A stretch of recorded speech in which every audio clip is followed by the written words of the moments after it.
Bonjour à tous et bienvenue pour ce nouveau test. Aujourd'hui on va parler d'un train qui m'ont été prêtés par un abonné, donc je le remercie au passage. Et donc j'ai pu tester les, si je les mets au bon endroit, les KZ AS16. Ce sont des KZ qui ressemblent énormément au CCA C16 et qui coûtent aujourd'hui un peu plus d'une centaine d'euros. Ils reprennent globalement la même chose que les CCA C16, mais il y a des petites différences qui vont faire justement réellement la différence. Vous avez d'ailleurs un comparatif, vous pouvez aller sur Marabout Chiffy. J'ai du mal à être actif dessus parce que je n'ai pas le temps tout simplement et j'ai beaucoup de mal à trouver le temps et la motivation pour aller écrire en fait. Donc ce qui fait que ça pose un peu problème, mais j'essaie de le mettre à jour quand j'ai la possibilité, quand j'ai la motivation, etc. Et c'est un peu plus compliqué. Bref, passons au test de ces KZ AS16 si particuliers et très semblables au CCA C16.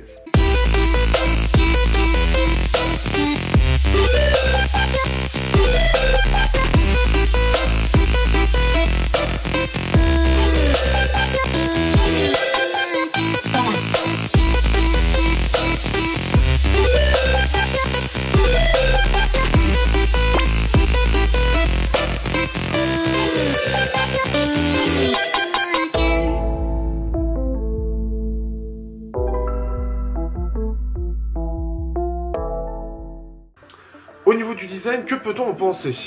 Eh bien, ces KZ AS16, clairement, donc ils reprennent tout simplement le design des CCA C16, ce qui fait qu'on a quasiment la même chose, mais ils sont plus proches à l'heure actuelle, et le test va arriver aussi, des CCA A10, donc qui est un peu mélange des deux, c'est un peu compliqué chez KZ, mais en gros, on reprend le même design, donc le même corps exactement, le même nombre de drivers forcément, mais il y a plein de petits changements qui font que c'est à la fois le même design, mais pas exactement la même chose.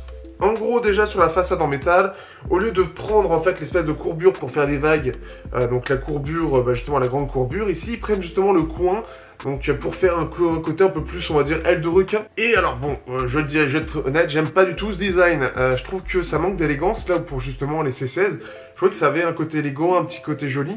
Alors que là, je trouve que ça le fait pas du tout et ça fait un peu kéké tuning.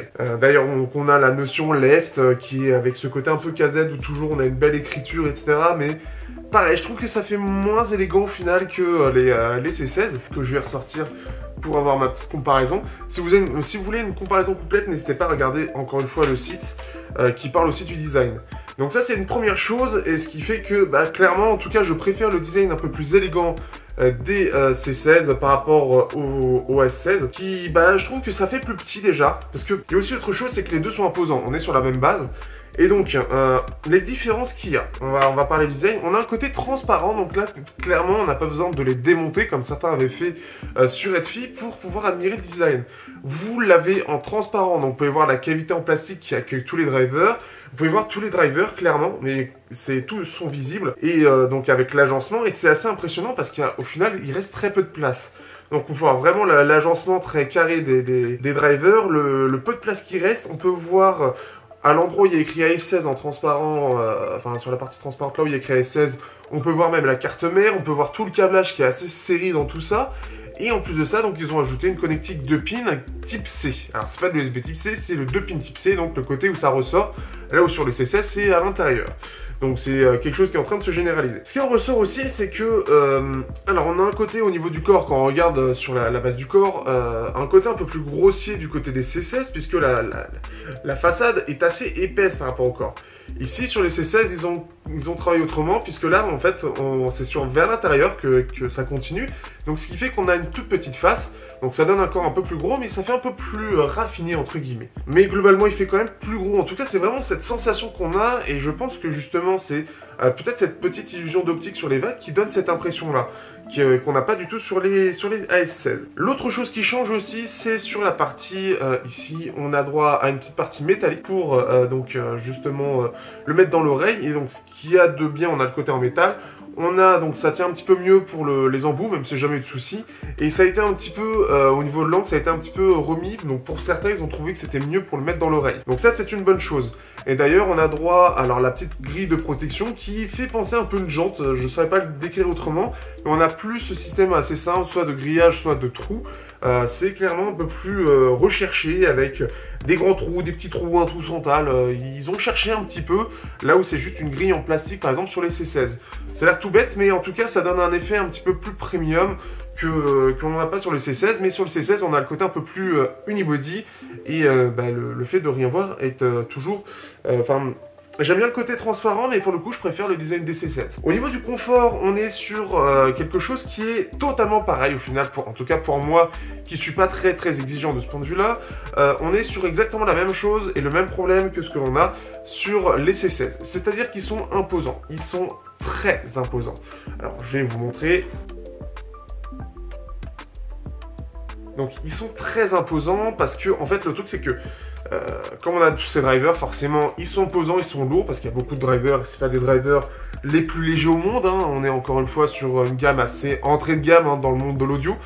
Et ce qui fait que, alors ceux qui ont des petites oreilles, vous n'allez pas apprécier, ceux qui n'aiment pas quand c'est lourd, vous n'allez pas apprécier non plus.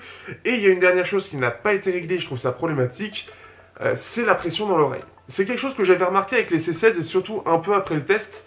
Et je ne l'avais pas remarqué à ce point-là. Ce qui fait que j'ai changé d'embout pour des embouts qui sont un petit peu plus fins, un petit peu plus agréables que ceux des casettes qui sont en général bons. Mais comme ils sont épais, ils vont avoir une plus grosse isolation. Le problème étant que c'est surtout que vu qu'il y a très peu de respiration, en fait, c'est très peu aéré là-dedans, et derrière l'oreille ne respire pas du tout. Ce qui a d'ailleurs été, Yacine qui m'a prêté les A16, avait un peu remarqué ce côté où ça lui chauffait un peu l'oreille au bout d'un moment. Et comme c'est assez compliqué de comprendre comment ça marche l'audio, quand on s'y connaît pas trop, surtout sur les intras, c'est quelque chose qu'on découvre pas tout de suite. Mais comme je l'ai remarqué, clairement en fait je devais ouvrir un petit peu parce qu'il y avait vraiment cet effet ventouse qui était présent pour les remettre. Donc changez d'embout, prenez des embouts qui sont plus légers, notamment si vous avez d'autres KZ. Si vous avez des KZ avec ces embouts là, type ZSN, les CCA C10 ou les ZSN Pro ou les ZS10 Pro, mettez ceux-là. En tout cas, mettez des embouts qui sont plus fins. Clairement, vous verrez la différence. On va parler maintenant du son. Donc, ce qui fait qu'on reprend les 8 drivers, sauf qu'il y a quelques différences. Les drivers haute fréquence ont été remplacés par des 31736, toujours de chez Belsing. Ce sont des drivers qui, en gros, remplacent les anciens qui étaient les 365, qui commençaient à être un peu vieux. Je pense que c'est surtout ça. On a surtout ce grand changement hardware qui est là, mais sinon, l'emplacement des drivers est le même. Les autres drivers sont exactement les mêmes. Et c'est juste des petits ajustements qu'ils ont fait au niveau des fréquences. Ce que j'attendais des KZ à S16 c'était plus quelque chose un peu plus fun que les C16, puisque les C16 avaient suivi la courbe Harman, qui est un petit peu le meilleur, on va dire, ce que préfèrent globalement les gens, si on doit faire une signature qui doit plaire à tout le monde, selon JBL, en tout cas selon Harman, eh bien ce serait ça. Et ce qui fait que sur les C16, ça marche très bien, et je les trouve fun, je les trouve très agréables, avec des bonnes basses, c'est juste ce qu'il faut, quelque chose d'une tonalité extrêmement naturelle, avec des bons aigus, avec une excellente séparation.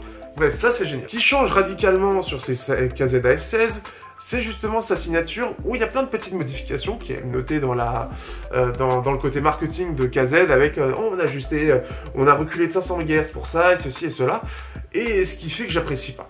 Alors c'est très personnel, mais je préfère largement les CCA C16. Je m'explique. En fait, ils reprennent aussi la courbe Harman, donc cette courbe en gros qui fait un petit peu comme ça, à peu près. Hein. Je vous remettrai le truc avec la comparaison justement par rapport au C16 sur les courbes qui viennent notamment de Hetfi. Vous aurez les sources normalement en dessous, en tout cas vous aurez le nom. Et ce qui fait que le truc, c'est que sur cette courbe, sur cet ensemble, le problème qu'il y a...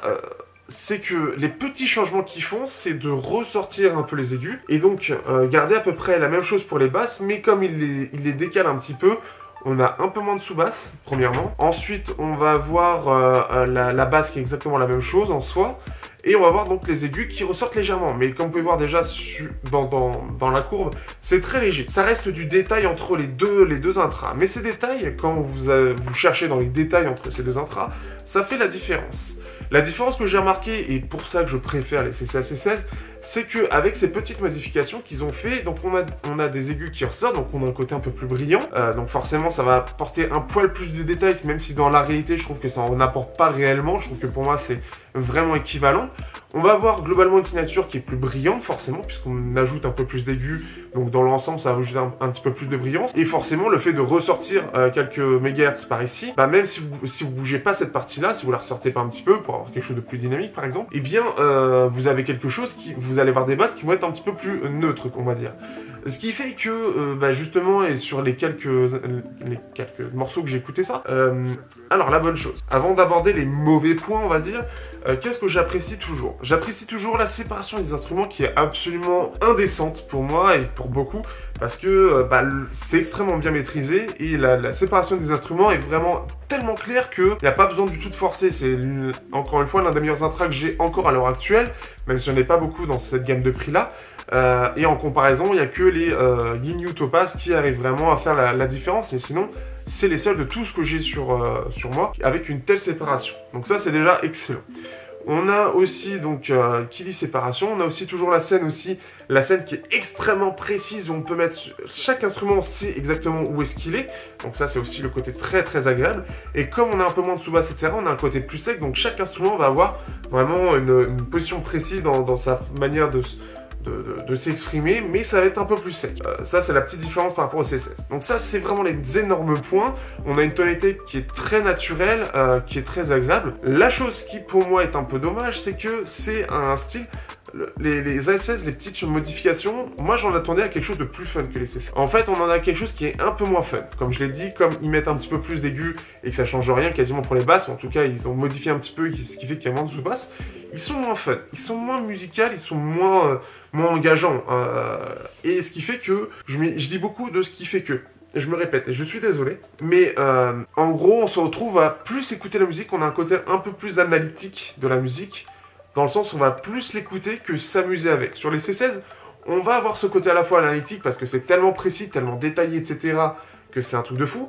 Mais on a ce côté un peu musical avec des basses, avec des sous-basses qui ressortent et qui ressortent juste comme il faut pour que ce soit assez entraînant, qu'on s'amuse, que ce soit musical, qu'on ait envie de danser dessus. Et c'est ce qui manque un petit peu sur les AS7. Ça reste encore une fois du détail. Les différences sont assez légères, c'est vraiment en allant chercher dans les détails. Si vous prenez d'autres intras avec une belle signature en V, clairement les C16 etc. sont largués, mais avec une grosse signature en V, encore une fois les Yinyu Topaz ou les TRV30 qui ont une grosse signature en V. Ici, ça reste dans le style à Courbarman, mais ils l'ont un petit peu modifié sur les AS16 pour avoir quelque chose de plus brillant, plus analytique. Et donc, si vous voulez quelque chose qui soit un peu plus brillant, si vous n'êtes pas trop... si vous aimez les aigus, que vous voulez quelque chose qui soit un peu plus analytique, un peu plus à l'écoute pour aller à fond sur le côté détail, à fond sur le côté écoute de la musique, avec un maximum de détails, avec cette séparation incroyable, etc., les AS16 vont vraiment vous plaire. Si vous voulez quelque chose d'un peu plus musical, d'un peu plus fun, les CCA C16 sont un peu mieux. Surtout que les nouveaux drivers qu'ils ont mis, les 31736, donc pour les hautes fréquences, qui remplacent les 365, j'ai pas marqué de différence en fait. À part juste qu'ils ont ajouté plus d'aigus en fait, tout simplement, mais j'ai pas remarqué quelque chose de plus naturel, de moins métallique ou quoi que ce soit. Pour moi, c'est la même chose. Alors, après, ils sont tellement maîtrisés aujourd'hui, ces anciens drivers, que c'est possible que les 31736, il y a encore besoin de travailler dessus. Mais sinon, c'est la même chose. Ça n'apporte rien pour moi. Et comme ils sont nouveaux, je pense que c'est aussi pour ça qu'ils sont à 40 € de plus. Il y a aussi un côté transparent, il y a aussi le côté un petit peu mieux, un petit peu plus premium sur ces AS16. Mais le souci, c'est que c'est que ils sont à 40 € de plus à l'heure actuelle. Ça vaut clairement pas le coup. Pour moi, les AS16 sont vraiment, voilà, on a le côté analytique, mais ils sont un peu chers et ils apportent rien en fait. Parce qu'en plus de ça, il va y avoir les CCA à 10, j'en parlerai plus tard. Mais ils apportent pas ce que je pensais de KZ. KZ a toujours été connu pour le côté signature en V, ce qui n'est pas le cas. Donc, moi, ce que je vous conseille plutôt, c'est de partir sur les CCA C16. Vous l'avez pour 70 € à l'heure actuelle. Vous pouvez regarder mon test. Ils sont dans tous les cas incroyables.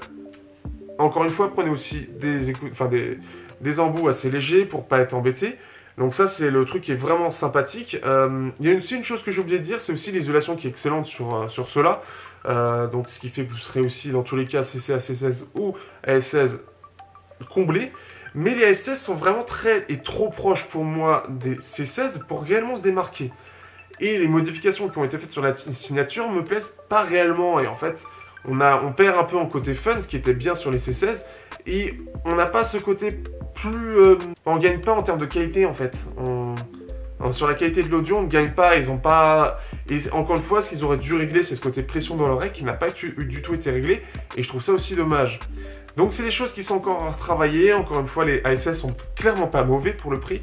Mais en comparaison, encore une fois, des CC AC16, pour moi, ils valent pas du tout le coup, en fait. Ils sont pas assez intéressants. Donc, à vous de voir après. N'hésitez pas encore une fois pour avoir une comparaison bien claire entre les deux, et notamment un exemple en musique qui est très précis. Mais ce qu'il faut retenir, c'est, vous voulez que quelque chose de musical, partez sur les C16.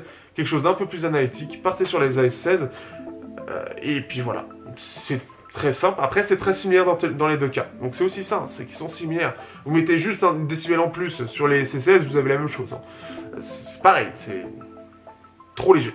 Beaucoup trop léger, les ASS, j'attendais vraiment autre chose.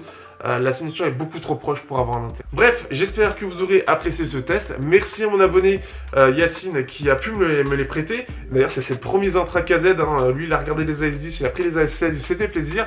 Donc, t'inquiète pas, ils sont pas mauvais. C'est juste que par rapport à ce que je connais, c'est pas ce que je recherche du tout. Et c'est pas ce que j'attendais de la marque. Je le répète, même si t'as vu le comparatif, je préfère le répéter pour être très précis là-dessus. Bref, merci à vous. Si vous voulez me soutenir, vous avez Tipeee, vous avez YouTube, vous pouvez regarder des pubs, etc. Comme d'habitude, merci à vous, merci aux tipeurs toujours d'être présents, merci pour les projets, etc. Et sur ce, on se dit à bientôt pour un prochain test sur Technoid.